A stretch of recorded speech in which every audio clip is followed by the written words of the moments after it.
हर्षवर्धन का ध्यान नीरा की बातों से हटकर उस आदमी पर गया। उस आदमी को अपने सामने खड़े देखकर हर्षवर्धन के चेहरे का रंग बदलने लगा और उसकी आंखें गुस्से से लाल हो गई। उस शख्स ने अपने दोनों हाथों में दस्ताने पहने हुए थे और उसने अपने लंबे लंबे बाल बढ़ा रखे थे। यह वह आदमी था। हर्षवर्धन के दूर के भाई होने के साथ साथ हर्षवर्धन की शक्तियां कम होने पर वह मजाक उड़ाता था। यह श्याम ही था जो नीरा के साथ प्रैक्टिस कर रहा था। आज जब हर्षवर्धन चौथे सितारे से पांचवें सितारे तक पहुंच गया था तो वह श्याम से मुकाबले के बारे में सोचने लगा। तभी हर्षवर्धन को अपनी रिंग के अंदर से कामधेनु की आवाज सुनाई दी, रुको, मैं जानता हूं तुम उसे पसंद नहीं करते, लेकिन तुम्हें इस टाइम उसे उलझने की जरूरत नहीं है। और वैसे भी वह शक्ति का 8वां सितारा हासिल कर चुका है। तुम अभी सिर्फ चौथे सितारे से आगे बढ़े हो तो तुम्हारे लिए यही अच्छा होगा। तुम अभी शाम से दूर रहो। हर्षवर्धन सद्गुरु की बातें अभी सुन ही रहा था। तब तक श्याम उसके और नजदीक आकर खड़ा हो गया। तब हर्षवर्धन के पास खड़ी नीरा ने श्याम से कहा, तुम्हारी प्रैक्टिस मेरे साथ चल रही है श्याम, ना कि हर्षवर्धन के साथ। तुम्हारे लिए यही बेहतर होगा कि उसे दूर रहो। इतना कहते ही नीरा ने अपने दोनों हाथों को फैलाया और हवा में उड़कर श्याम को पीछे धकेल दिया। श्याम भी नीरा का सामना करते हुए हवा में पीछे जाने लगा। अगले ही पल दोनों ग्राउंड के बीच आ गए और एक दूसरे का मुकाबला करने के लिए तैयार हो गए। उन दोनों को ऐसा मुकाबला करते देख हर्षवर्धन को नीरा की चिंता होने लगी। तभी रिंग के अंदर से कामधेनु ने कहा, तुम नीरा की चिंता मत करो, क्योंकि इस पूरे ग्राउंड में एक अकेली वो ही है जो कि शक्ति के 9वें सितारे को पार कर चुकी है और 10वें सितारे पर है। उस दिन जैकी से मुकाबला इसलिए नहीं किया क्योंकि वह जड़ी बूटियां को सुरक्षित रखना चाहती थी।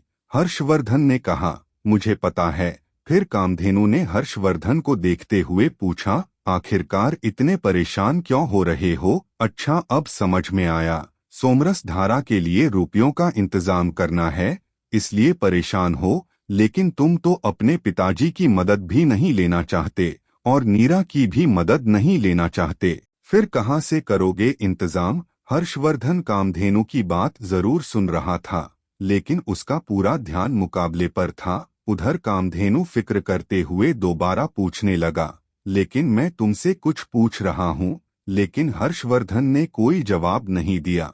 उधर मुकाबले में श्याम ने तेजी से 12 से 13 कदम आगे भागते हुए नीरा को पर पीछे लेने को मजबूर कर दिया। तब नीरा ने बड़े ही सोच विचार करके अपने आप को संभालते हुए खुद को दूसरी तरफ झुकाया, जिससे श्याम पृथ्वी पर जा गिरा। नीरा ने उसका मजाक उड़ाते हुए कहा, क्यों, कैसा लगा? आ गया मजा?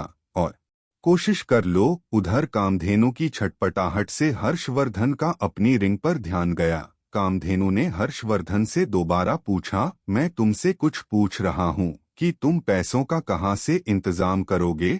तब हर्षवर्धन ने एक सटीक जवाब देते हुए कहा, पैसों का इंतजाम करने के लिए मेरे पास एक आइडिया है। हर्षवर्धन की इस बात पर कामधेनु ने खुश होते हुए पूछा, तो मुझे भी बताओ, तुम्हारे खुरापाती दिमाग में चल क्या रहा है? हर्षवर्धन ने कहा, बताता हूँ, रुको जरा, पहले मैं कहीं ठीक जगह जाकर बैठता हूँ, फिर इस मुकाबले का आनंद लेते हुए इस बारे में बात करते हैं। इतना कहते हुए हर्षवर्धन ग्राउंड में चल रहे मुकाबले के चारों तरफ अपनी नजरें दौड़ने लगा। तभी वहां ऊंचाई पर उसे कुछ खाली सीटें नजर आई। उसके बाद साइड से होकर उस ओर जाने लगा। वहीं लोगों की भीड़ में कुछ 8 से 7 लड़कियों की में से एक लड़की ने दूसरी लड़की से कहा, ए कविता, वह देखो कौन आ रहा है। उसके इतना कहते ही कविता ने हर्षवर्धन की ओर नजरें घुमाई। उसी टाइम नीरा ने श्याम से मुकाबला करते करते यह देख लिया कि कविता हर्षवर्धन को देख रही थी।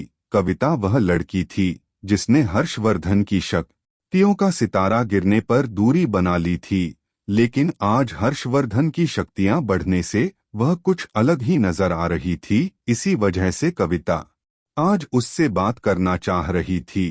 कविता ने हर्षवर्धन को अपनी ओर आते हुए देखकर खुद से कहा, माना कि मैं हर्षवर्धन से बहुत दिनों से बात नहीं की है।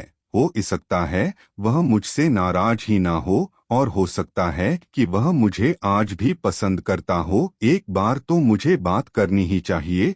यह सोचकर कविता ने अपने कदम आगे बढ़ाए। उसकी दोस्त सेमी ने उसे टोकते हुए कहा, कविता, तुम्हारे चेहरे का रंग देखकर ऐसा क्यों लग रहा है जैसे तुम हर्षवर्धन से बात करना चाहती हो? अपनी फ्रेंड की इस बात पर कविता ने हिचकिचाते हुए कहा, वो तो मैं बस ऐसे ही, वह दिख गया यहाँ पर तो मैंने सोचा बात कर लूं, लेकिन वह तुझसे बात करेगा क्या? इस बात पर कविता ने अपने तेवर में कहा, वह बात मुझसे क्यों नहीं करेगा? ओहो, तुम तो ऐसे भोली बन रही हो जैसे तुम भूल ही गई हो कि तुमने उसे किस तरह से नजरअंदाज किया था। मुझे नहीं लगता कि वह तुमसे बात करना चाहेगा।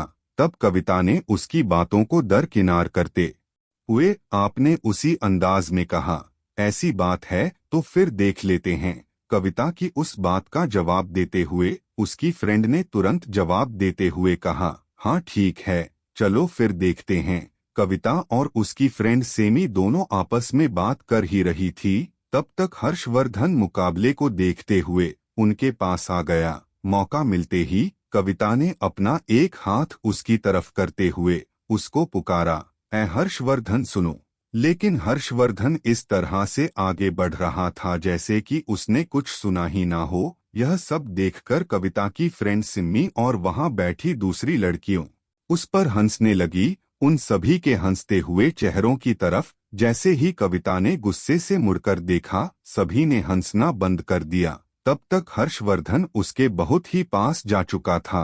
यह देख कविता ने चिल्लाते हुए कहा, ए हर्षवर्धन, मेरी बात सुनो, मैं तुमसे बात कर रही हूँ। इस बार कविता की बात सुन ली और उसकी नजरें कविता से जा मिली, जिससे देखकर कविता के चेहरे पर मुस्कान आ गई। इस बात पर इतराने के लिए कविता ने जब मुड़कर अपनी सहेलियों की तरफ देखा तो फिर सबकी हंसी बंद हो चुकी थी। लेकिन जब कविता ने पलटकर हर्षवर्धन की तरफ देखा तो वह उसके पास से जा चुका था। जिस तरह से हर्षवर्धन ने कविता को नजरअंदाज किया तो वह पूरी तरह से दंग रह गई। उसे यकीन ही नहीं हो रहा था कि यह वही हर्षवर्धन है कि कभी उसके एक इशारे पर रुक जाया करता था। इतना कुछ होने के बाद कविता ने पृथ्वी पर पैर पटकते हुए कहा, इसको तो मैं बाद में देख लूंगी। मैंने इससे आगे बढ़कर थोड़ी सी बात क्या करना चाहा, पता नहीं अपने आप को क्या समझने लगा।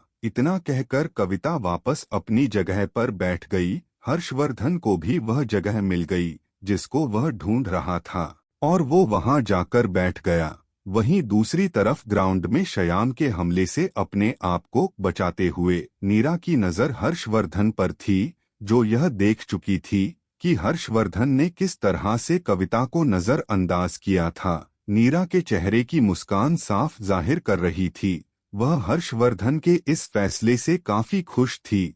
इसी बीच श्याम नीरा के पीछे पीछे से वार करने के लिए वह तेजी से आगे बढ़ा। हर्षवर्धन ने यह देखकर चिल्लाते हुए कहा, नीरा जरा संभल कर। हर्षवर्धन के चेहरे के हाव भाव को देखकर नीरा समझ चुकी थी कि ठीक पीछे श्याम हमला करने वाला ही था। तब उसने अपनी पलकों को झपकाया और पलक झपकते ही वह किसी तितली की तरह हवा में उड़ गई। श्याम अपने आप को संभालने में नाकामयाब होकर पृथ्वी पर धड़ाम से जा गिरा, जिससे धूल का गब्बर उसके चेहरे पर आ गया। तब नीरा उसके सामने हवा में उड़कर खड़ी हो गई और कहने लगी, एक ही मुकाबले में कितनी बार पृथ्वी पर गिरोगे? इस तरह तो तुम अपने घर वालों को क्या मुंह दिखाओगे? श्याम मीरा की इस बात को सुनकर श्याम को गुस्सा आ गया।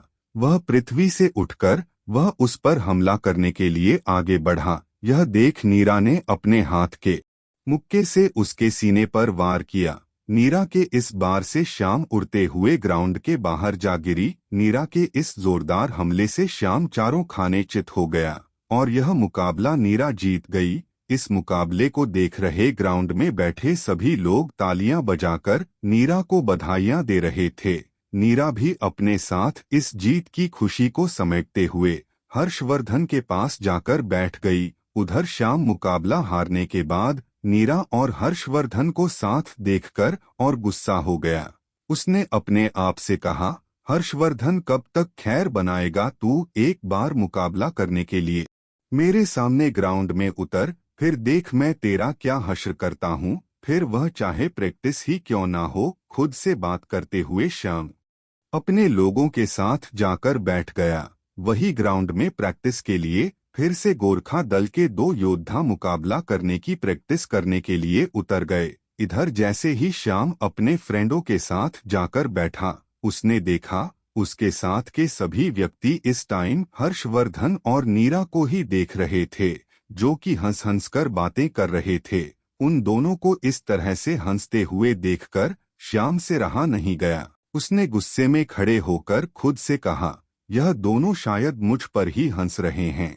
इस हर्षवर्धन को तो अभी ही देखना पड़ेगा। श्याम जैसे ही आगे बढ़ा, वहीं पर बैठे हुए साथियों में से किसी ने टोकते हुए कहा, जरा ध्यान से श्याम, कहीं ऐसा ना हो गुस्से में कहीं तुम हर्षवर्धन के साथ साथ नीरा को भी कुछ बुरा भला कह दो। अगर ऐसा गलती से भी हो गया, तुम्हारे दिल में जो उसे पाने की हसरत है वह कहीं अधूरी ना रह जाए।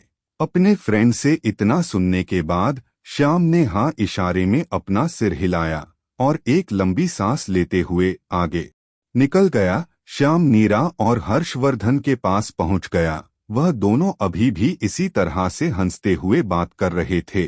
श्याम ने हर्षवर्धन की तरफ देखते हुए कहा, अरे हर्षवर्धन, तुम्हारा यहाँ पर क्या काम? क्या तुम यहाँ पर किसी के साथ मुकाबला की प्रैक्टिस करने आए हो? नीरा जानती थी कि दोनों की आपस में नहीं बनती थी और इस वक्त श्याम हर्षवर्धन का मजाक उड़ाने आया था। श्याम की इस बात पर नीरा ने हर्षवर्धन की तरफदारी करते हुए कहा, श्याम, तुम शायद भूल रहे हो कि जिस तरह से तुम गोरख दल के हिस्सा हो, ठीक उसी तरह से हर्षवर्धन भी गोरखा दल का हिस्सा है।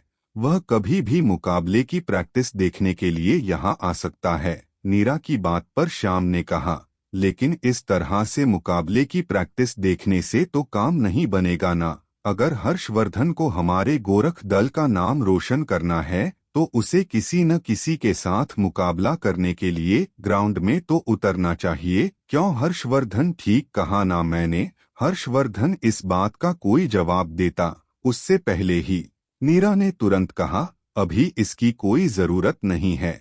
वैसे भी अभी कुछ देर पहले ही तुमने जो हमारे दल का नाम रोशन किया वह काफी था। नीरा के इतना कहते ही वह एक बार फिर से हर्षवर्धन के साथ मुस्कुराने लगी। यह देखकर श्याम ने अपने गुस्से को कंट्रोल करते हुए कहा, वह तो टाइम की बात है। मुकाबले में एक जीता है तो दूसरा हारता है, यह तो होता ही है।